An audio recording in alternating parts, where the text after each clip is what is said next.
Hey friends, I'm Jeremy and I'm one of the worship pastors here at Soul City Church. I'm so glad you're taking this moment out of your week to join us.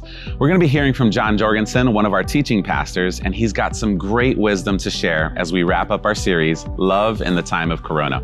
But first, I want to welcome you to Soul City. At Soul City Church, we're all about leading people into a transforming relationship with Jesus.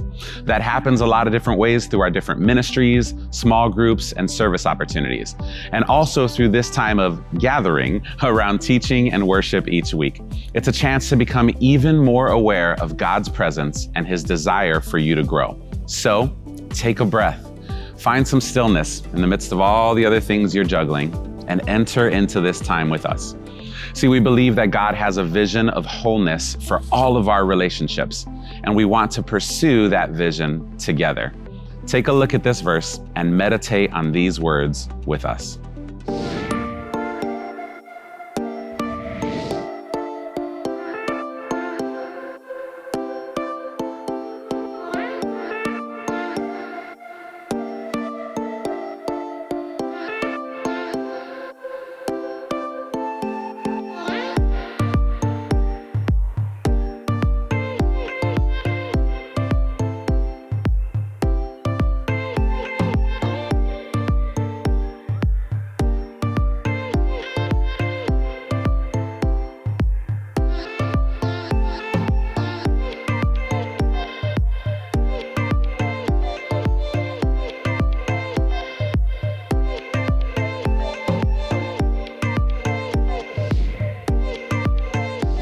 So my wife Erin and I started dating just after I graduated high school. I was 17 years old, she was 16 years old. Look at those kids, ready to take on the world. And from the beginning, you should know, we were relationship experts. We made the incredibly wise decision to start dating just 6 weeks before I would move 500 miles away to go to college.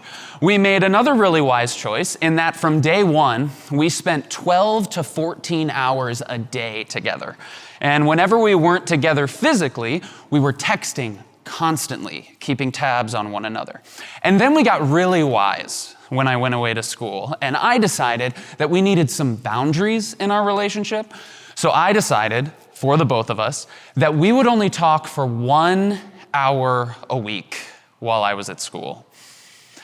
Now, obviously, there was very little wisdom at all at the beginning of our dating relationship. And specifically, my admittedly controlling choice to establish a boundary without even consulting Erin about it, that decision led to us breaking up just a few weeks into the school year. Don't worry, spoiler alert, we got back together. But it was that experience that gave me, at best, an intense skepticism, and at worst, an aversion and even fear of relational boundaries. And so you could imagine my excitement, anxiety, when we were discussing this new Love in the Time of Corona series, and Jarrett told me that I would be wrapping it up by teaching on boundaries. Maybe you've had a similar experience to me when it comes to boundaries in a relationship. Maybe you tried to set up a boundary between you and a significant other, and it completely backfired on you. Or maybe you fell victim to a relationship bulldozer. Someone you care about just threw up a boundary, threw up a wall, and didn't even ask you about it. Maybe you've been told or even struggle with the idea that boundaries are unchristian. They're just psychological mumbo jumbo, or that they're inherently selfish. And isn't being a Christian all about sacrificial love and dying to my own needs for the sake of others? Or maybe it's just the opposite for you. Maybe for you, Christianity is nothing but boundaries. It's nothing but these relationship rules that feel arbitrary and even restrictive. And if I could be totally transparent for just a minute, the struggle with doing a short sermon on boundaries is multifaceted. I have a very difficult job. For one, most of us just don't really think about this as a spiritual matter. Most of us, if we think about boundaries at all, we view them as maybe something to talk about in couples counseling or with your therapist, which I'm all for, but not really in church, right? Secondly, boundaries are incredibly personal and individual. A healthy boundary for you in your marriage or with your parents is likely going to look different from a healthy boundary for me in my marriage or with my parents. And most of all, boundaries are incredibly complex and often a heavy topic to discuss, especially in the time of Corona, where new boundaries of 6 feet apart have made some of us feel totally isolated, while a lack of boundaries in a quarantine household make others of us feel totally suffocated. I quote the holistic psychologist, Dr. Nicole LePero, when I say, boundaries suck. And so today, I don't have 3 easy steps for establishing boundaries in your relationships. I don't have an acronym to make your mom less critical of you, because I recognize that it is just way more complex than that. Relationships are just not that easy. But what I do want to offer us is a well-known teaching from Jesus that, when we look at it in the context of our relationships, provides not only incredible wisdom, but I believe incredible permission and even freedom for those of us who are willing to follow it. So here's what I want you to do. I want you to grab a Bible, wherever you have one, and open it to Matthew chapter 5. What we're going to be looking at here in Matthew 5 is a section from one of Jesus's most famous teachings, the Sermon on the Mount. And in the Sermon on the Mount, what we find, this is essentially Jesus's description of the full, free, good life that is available to us when we live by God's design or by God's commands, or you could even say when we live by God's boundaries. Just saying, you might want to read the whole thing at some point this week. But in this section specifically that we're going to look at, Jesus is talking to those of us who make big, grand statements and promises, but who struggle to actually follow through. To those of us who perhaps make commitments and struggle to keep them. In other words, Jesus is talking to millennials like me. I'm just kidding. He's talking to all of us. Let's read Matthew chapter 5, verse 33. Jesus says, "Again, you have heard that it was said to the people long ago, 'Do not break your oath, but fulfill to the Lord the vows you have made.' But I tell you, do not swear an oath at all, either by heaven, for it is God's throne, or by the earth, for it is his footstool, or by Jerusalem, for it is the city of the great king. And do not swear by your head, for you cannot make even one hair white or black." And then Jesus says this, "All you need to say is simply yes or no. Anything beyond this comes from the evil one." If you grew up in church like me, you heard this as, let your yes be, say it with me, yes, and your no be no. Have you ever had someone ask you to get together and you wanted to say no, but instead you said, yeah, totally. I'll have to check my calendar though. Problem is, you had no intention of checking your calendar, and now you're in this uncomfortable and, for them, unfair situation of dodging their texts and invitations every couple of months. There's admittedly probably a few people who are watching this message and thinking to themselves, John has been doing that to me. I'm sorry, I'm working on this as well, okay? Or maybe you have a friend that just says yes to everything and everyone. They're like Jim Carrey in Yes Man. You remember that movie? And every time you see them, they're completely overwhelmed by all of these commitments that they're constantly juggling. And they're so worried about all the yeses that they've said, they don't have time to be present with you. Or how about the person who just can't hear the word no? Like you tell them no, and they just find another way to ask the same question until they get the answer that they want. It sounds so simple. But even 2,000 years ago, Jesus knew how hard it is for us as human beings to give a clear, healthy yes or no. And here's why this is so important. The ability and the freedom and the commitment to saying yes or no in many ways is the foundation for healthy boundaries in a relationship. Marriage and family therapist Sari Gilman says, your yeses and nos are what boundaries are made of. Now, this is especially hard for church people, and I know we got some church people watching today. Specifically the no part, right? Because we're supposed to be good people, and good people say yes. We're supposed to be kind. It's kind to say yes. I mean, doesn't God say yes? We literally have heard sermons at this church saying that Jesus is God's yes to us. And that statement is 100% true. I want you to hear, we worship a God who takes responsibility for his yes, who fulfills his promises every single time. But, and this may surprise you to hear, we also worship a God who says no. Think about it. Just one chapter before the Sermon on the Mount, in Matthew chapter 4, there's a story where Satan is tempting Jesus in the wilderness. What does Jesus say? Not today, Satan. He says no. When Jesus exorcises a demon out of a man in Mark chapter 5, and the man asks to come with Jesus and to learn from him and to serve with him, what does Jesus say to the man? No, stay here. Love your city. Live a transformed life where you are. When Peter steps in and tries to save Jesus from being arrested and eventually crucified, what does Jesus say to Peter? No. You see, for God, yes is a promise. Believe me, God takes his yes seriously. God's yes means yes. For God, yes is a promise, but also no is not a problem. I want you to hear me. No is not a bad word. No in and of itself is not a wrong or selfish or sinful answer for you to give in a relationship. Think about it this way. You might be tempted to think that in the metaphor of this teaching series, that the clear window represents yes in relationships. That I'll be a good wife if I always say yes. I'm a good employee if every time my boss comes by my desk, the answer is yes. And that the unclear window is no. That if I say no, then I'm a selfish boyfriend, or I'm a pessimistic employee, or I'm an ungrateful daughter because my mom has done so much for me, and how can I say no to her when she's going through so much? That's what we're tempted to think, but that's not actually what Jesus teaches us here. Jesus actually teaches that the way to a full life, the way to healthy relationships, is through clear yeses and no's. Both are on the table so long as they're clear. And that things start to become unclear when we do anything other than that.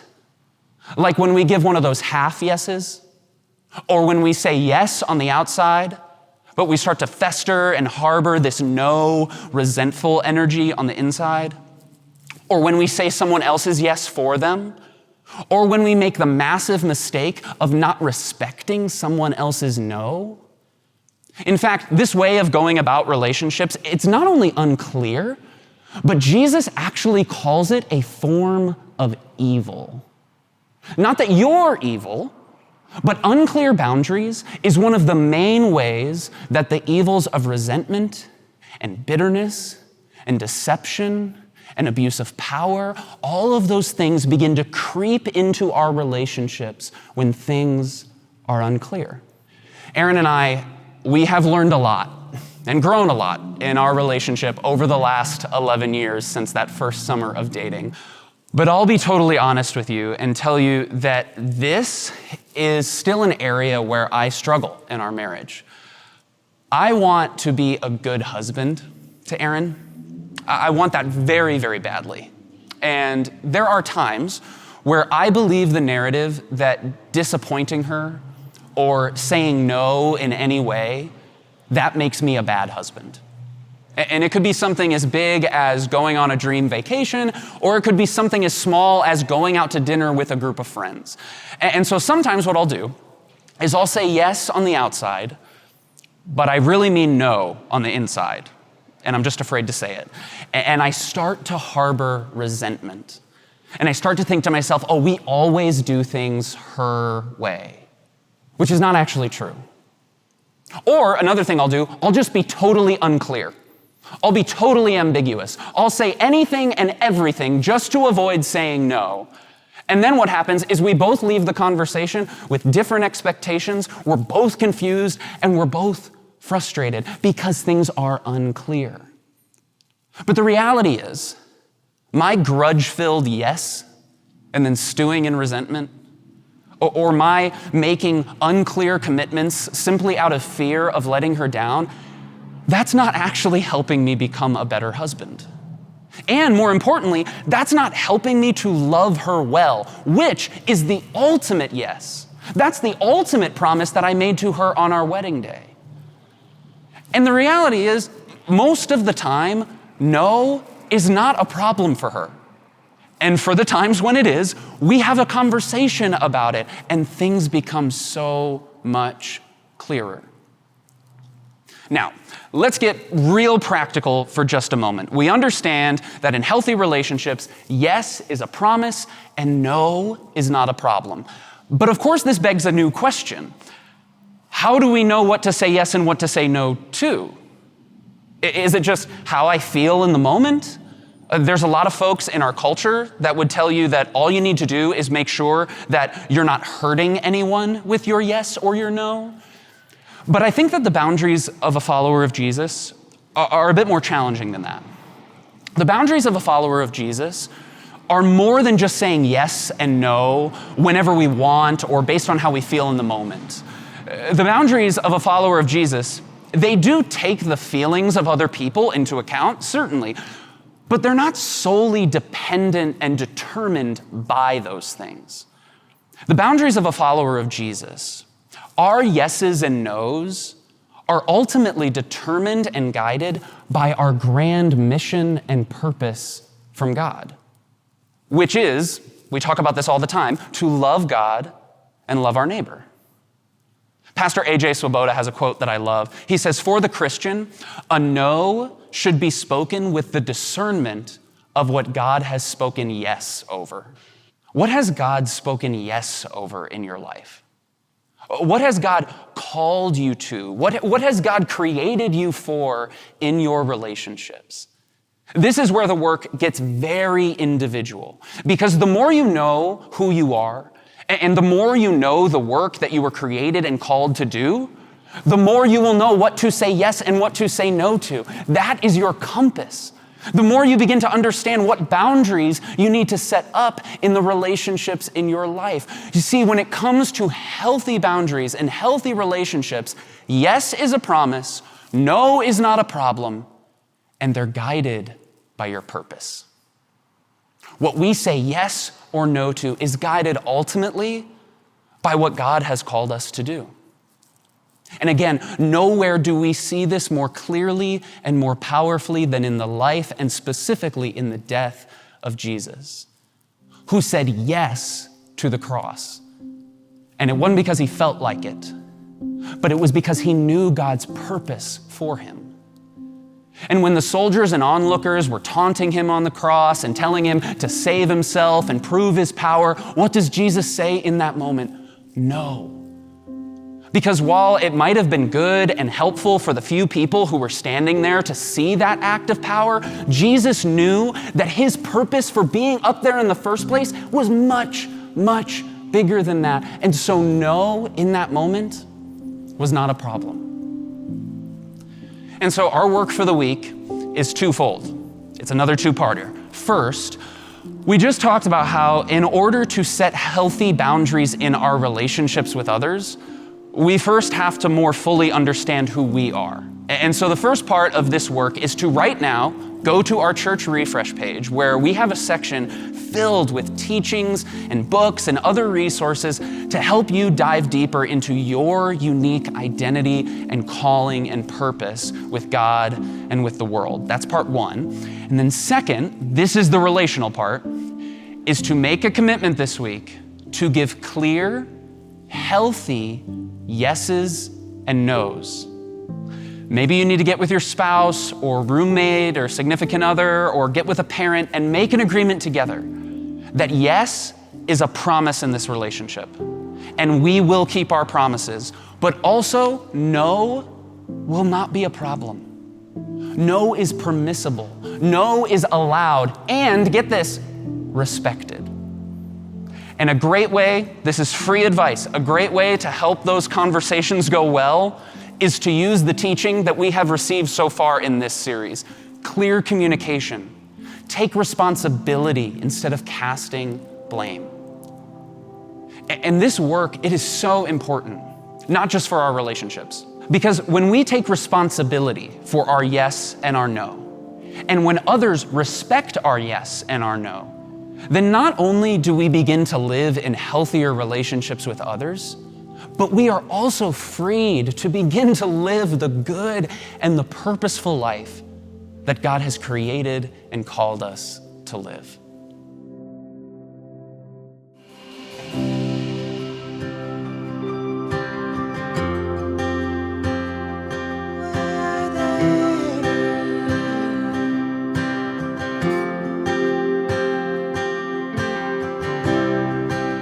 Worthy of every song we could ever sing, worthy of all the praise we could ever bring, worthy of every breath we could ever breathe. We live for you.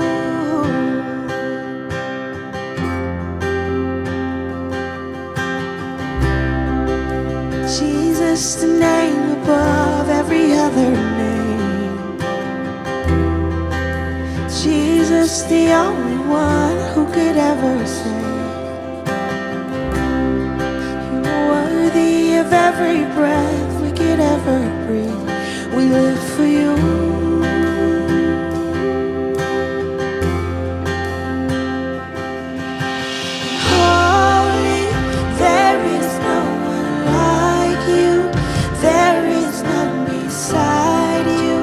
Open up my eyes in wonder. Show me who you are and fill me with your heart and lead me in your love to those around me.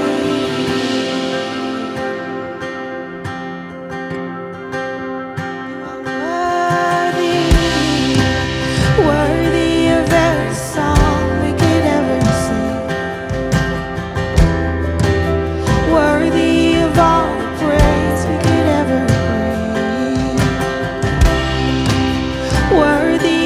every breath we could ever breathe. We live for you. We live for you, Jesus. Jesus, the name above every other name. Jesus, the only one who could ever save. You are worthy of every breath we could ever breathe. We live for you. We live for you. And you're holy, holy. There is no one like you. There is none beside you. Open up my eyes in wonder.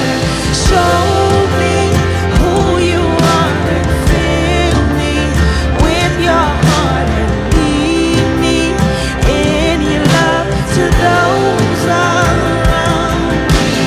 Holy, there is no one like you. There is none beside you. Open up my eyes in wonder. Show me who you are and fill me with your heart and lead me in your love to those around me. I'll build my life. Yes.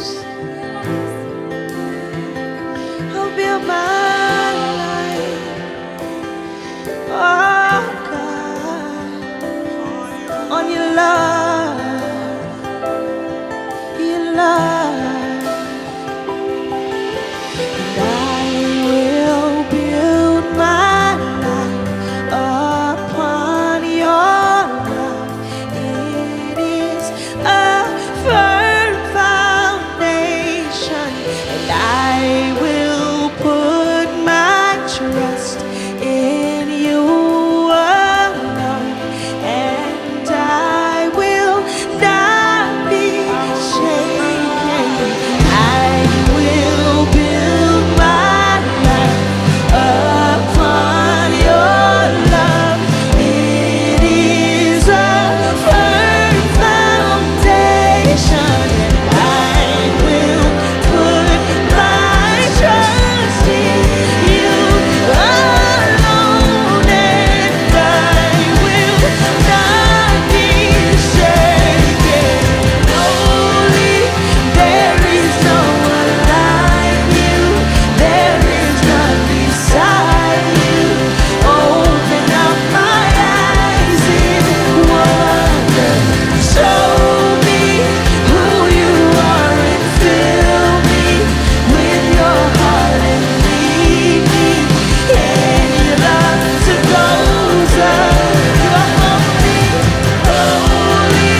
Thanks for being with us today. For more practical resources on finding healthy boundaries in relationships, check out our Church Refresh page.